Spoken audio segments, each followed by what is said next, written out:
Hey everyone, and welcome. Today we're going to be diving deep into something that I think a lot of you are really interested in. We're talking all about how to build a sustainable e-commerce brand. Ooh, yeah. That's a hot topic these days. It really is. We keep hearing more and more about it, and I think for a lot of people, it feels kind of overwhelming. Yeah, like where do you even begin? Slapping an eco-friendly sticker on your product doesn't exactly cut it anymore, does it? No, not at all. Consumers are way too smart for that. Exactly. They can spot greenwashing from a mile away. And honestly, why would you even want to do that? Mm-hmm. This isn't just about appearances. Right. It's about actually building a business that's good for the planet. Right. A&D, good for your bottom line. That's exactly what we're going to be exploring today. Now, we've been digging into some expert advice on this topic, and we're excited to share some key takeaways with you. Yeah, this isn't just our opinions. We're bringing you the insights of someone who's been there and done that. Right. This expert has actually transformed their own e-commerce business into a sustainable powerhouse. And they've seen some pretty amazing results. Like, did you know that sustainable brands are actually growing 69% faster than traditional brands? Wow. 69%. That's huge. It is. But that's not all. The expert also uncovered what they call a hidden ROI to sustainability. Ooh, hidden ROI. I like the sound of that. Tell me more. Well, it turns out that sustainability, when done right, can actually boost your profits. So it's not just about doing good, it's about doing well, too. Exactly. And the expert has a really cool anecdote about this. They actually found that by simply optimizing their packaging, they were able to cut costs by 30%. 30% just from packaging. That's incredible. It is. And it shows that sustainability isn't a cost center. It's actually a profit driver. Okay, so I'm officially intrigued. But let's back up a bit. Where do we even begin with all of this? How do we start building a sustainable e-commerce brand? Well, the expert emphasizes that it all starts with your brand's DNA. Brand DNA. What do you mean by that? It's about weaving sustainability into the very fabric of your business. It has to be a core part of your identity, not just an afterthought. So it's bigger than just the products you sell. Way bigger. It's about your values, your mission, your purpose. So how do you actually put that into practice? Well, it starts with setting clear, measurable goals. For example, maybe you aim to use 100% recyclable packaging by a certain year. Or maybe you want to significantly reduce your carbon footprint. Exactly. It's about taking concrete actions, not just making vague statements about being eco-friendly. I'm starting to see the difference here. It's about walking the walk, not just talking the talk. Right. And those actions should extend to every aspect of your business, starting with your products themselves. Oh, so you're saying that sustainability should be a factor even in the product development phase? Absolutely. You need to think about the entire life cycle of your product, from the raw materials to how it's eventually disposed of. So choosing the right suppliers is crucial, even if it might cost a bit more upfront. Exactly. It's about finding partners who share your commitment to sustainability and ethical practices. It sounds like making those conscious choices early on can really pay off in the long run. It definitely can. And it all ties back to that brand DNA we were talking about. Okay, so we've talked about purpose, we've talked about product development. What's next? Next comes probably one of the most challenging aspects, the supply chain. Ah, yes, the supply chain. That can be a real beast. It can, but it's also where you can have the biggest impact. The experts suggest mapping out your entire supply chain and identifying what they call environmental hotspots. Environmental hotspots. Yeah. Basically, these are the areas where your operations are having the most negative impact on the environment. I see. So once you identify those hotspots, what do you do? Well, that's where the real work begins. The expert recommends a few different strategies. For example, you could try to move your production closer to your customers to reduce transportation emissions. That makes sense. Shorter distances mean a smaller carbon footprint. Right. You could also partner with suppliers who are already using renewable energy. Or maybe even explore ways to implement circular economy principles. Ooh, yeah, the circular economy. That's a fascinating concept. It is. But to be honest, I'm not entirely sure I understand what it means. It's basically a model where you try to eliminate waste altogether by keeping resources in use for as long as possible. So like using recycled materials or designing products that can be easily repaired. Exactly. It can get pretty complex, but it's a really powerful way to reduce your environmental impact. Sounds like it's worth exploring further. But for now, let's move on to something a bit more tangible. Packaging. Ah, yes, packaging. It's the first thing your customers see, so it's a really important part of your brand's sustainability story. And I think a lot of people assume that sustainable packaging just means using recycled materials. Right, but it's actually a lot more nuanced than that. The expert emphasizes that you need to rethink your entire packaging strategy. So what does that look like in practice? Well, for starters, you can try to optimize your packaging size to reduce material use. This can also save you money on shipping costs. 2 birds, 1 stone. I like it. And of course, choosing the right type of sustainable materials is key. But the expert also mentioned some really innovative ideas like packaging return programs. Wait, packaging return programs? Like customers can send their packaging back to you? Yep. It's a great way to minimize waste, and it also shows your customers that you're serious about sustainability. I love that. It's such a tangible way to demonstrate your commitment. Right. But what about the digital side of things? Where does sustainability come into play in the online world? That's a great question, and it might seem less obvious, but sustainability is just as important in the digital realm. So you're saying that even our websites and online operations can have an environmental impact? Absolutely. Think about things like web hosting, data storage, and even the energy it takes to power all those servers. I never really thought about it that way. But it all adds up. And the good news is that there are simple things you can do to make your online presence more sustainable, like choosing green web hosting, for example. Green web hosting. Is that a thing? It is. It means that your website is powered by renewable energy sources. Wow, I had no idea. So even something as simple as choosing the right web hosting provider can make a difference. Exactly. And it shows your customers that you're thinking about sustainability in every aspect of your business. Okay, so I'm starting to see the bigger picture here. It's not just about making a few eco-friendly tweaks. It's about weaving sustainability into every single detail of your e-commerce business. You got it. It's a holistic approach. And it sounds like it can be a lot to handle. It can, but it's also incredibly rewarding. And remember, you don't have to be perfect overnight. It's a journey. Right. It's about progress, not perfection. Exactly. And that's what we're going to be talking about when we come back in part 2. Stay tuned because we're going to be diving into how to communicate all these amazing sustainability efforts to your customers. It's one thing to be doing the right thing, but you also got to let people know about it. We'll be right back. Welcome back. Now, before the break, we were talking about how you got to let people know about all the amazing sustainability stuff you're doing. Right. Because it's great to be making all these changes behind the scenes.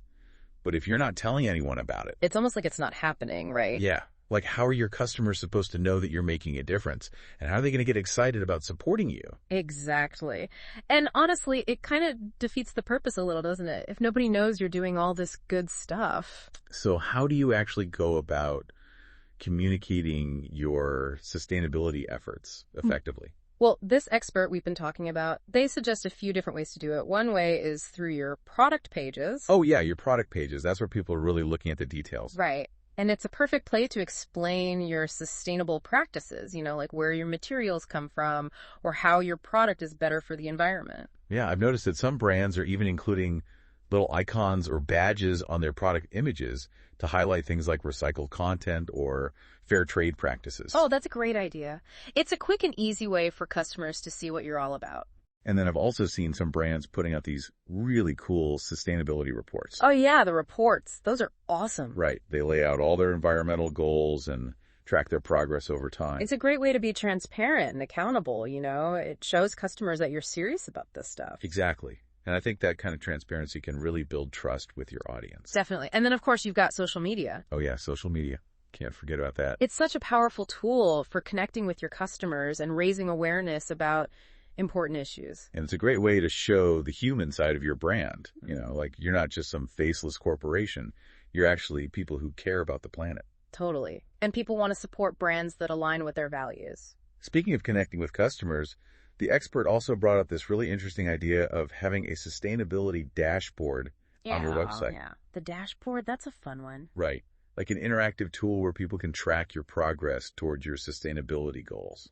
It's kind of like giving your customers a behind-the-scenes look at your operations. Yeah, and it shows that you're not afraid to be held accountable. Exactly. Okay, so we've talked about rethinking your product development. We've covered greening your supply chain and even getting your digital house in order. It's a lot to take in. Yeah. But where do we go from here? What does the future hold for sustainable e-commerce? That is the million-dollar question. But this expert, they believe that the brands who are really going to thrive in the future are the ones who see sustainability as an opportunity, not a burden. Ooh, I like that. an opportunity, not a burden. Right. It's about being innovative and creative and finding new solutions to old problems. That it's about seeing limitations as a chance to do things differently, to do things better. Exactly.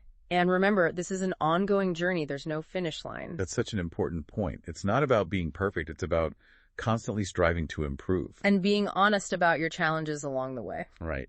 Because nobody's perfect. And I think customers appreciate that honesty. They want to support brands that are making a genuine effort, even if they're not there yet. It's about progress, not perfection. Exactly. So what does all of this mean for our listener who's trying to build a sustainable e-commerce brand in this ever-changing world?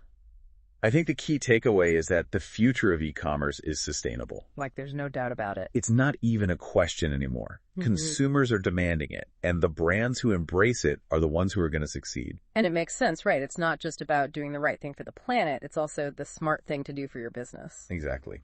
Now, towards the end of the source material here, the expert makes this really interesting point. Oh, what is it? They talk about how there's a big difference between understanding these principles of sustainable e-commerce and actually putting them into practice in a way that's, well, flawless. Ah, I see. So it's one thing to know what you should be doing, but it's another thing to actually do it perfectly. Right, and even small missteps can set you back, especially in such a competitive market. So what's the solution? Is it just trial and error? Learn as you go. Well, there's definitely something to be said for learning by doing, but there's also a lot to be said for leveraging the expertise of people who've already been down this road. You mean like working with a consultant or an expert who can help you navigate the process? Exactly. And guess what? The expert we've been discussing, they actually offer their services to help businesses do just that. No way. So they're not just talking the talk, they're walking the walk and helping others do the same. That's right. They help businesses avoid those costly pitfalls that can derail even the best intentions. It's like having a trusted guide to help you make smarter decisions. Right. So if you're feeling inspired by what we've been discussing today, if you're ready to take that next step and turn your passion for sustainability into a thriving e-commerce business, maybe reaching out to an expert is the right move for you. It's something to consider for sure. Expertise and guidance can make all the difference. Especially when you're dealing with something as complex as sustainable e-commerce. And remember, this expert specifically offered to help businesses on their sustainability journey. Maybe this deep dive has given you that little push you needed to reach out. I love that. It's so cool to think that this conversation could be the catalyst for someone out there to create a truly impactful, sustainable e-commerce brand. That would be amazing. But before we wrap up, I'm curious to hear what the expert had to say about what the future holds for all of this. Oh yeah, that's a great question. They had some really interesting thoughts on that. They did. We'll dive into those insights when we come back for the final part of our deep dive. Don't miss it. Welcome back to the show. Now, before the break, we were just about to get into the experts' thoughts on what the future holds for sustainable e-commerce. Oh yeah, they had some really fascinating predictions. And what did they say? What's coming down the pipeline? Well, one thing that really stood out was the idea that sustainability is going to become even more intertwined with technology. Ooh, technology. Now that's interesting. What do they have in mind? Like AI and all that? Exactly. They talked about how AI and machine learning can be used to optimize supply chains and, make everything run more efficiently. Oh yeah, that makes sense. Less waste, less energy consumption, all that good stuff. Right. And they even talked about how AI could be used to personalize the customer experience around sustainability, which I thought was really cool. Ooh, personalized sustainability. Tell me more about that. What does that even look like?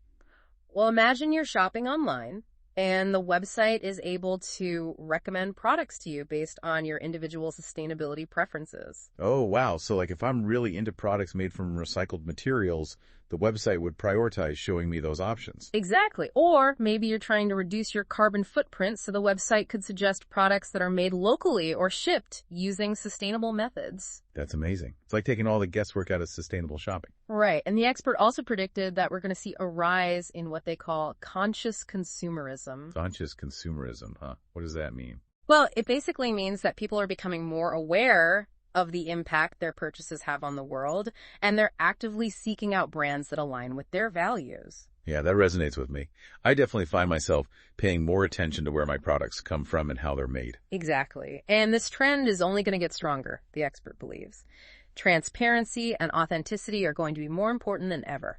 So it's not enough for brands to just talk about sustainability. They have to actually walk the walk. Yep. Consumers can smell greenwashing a mile away. They want to see real action and measurable results. So what does all this mean for our listeners who are, just starting out on their sustainability journey? What's the most important thing for them to keep in mind? I think the key takeaway is that building a sustainable business is not just about doing the right thing for the planet. It's also about creating a business that's more resilient, more profitable, and more future-proof. And how do you do that?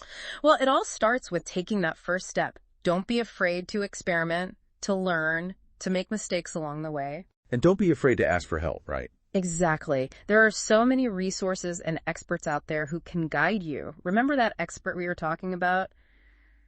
Reaching out to someone like them could be a game changer. It really could. Expertise and guidance can make all the difference.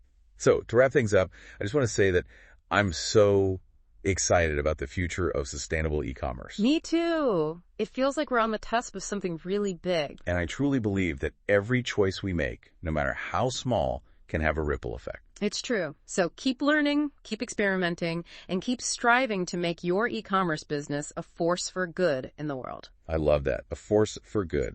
Well said. Thanks for joining us on this deep dive, everyone. And until next time, keep making a positive impact. See you next time.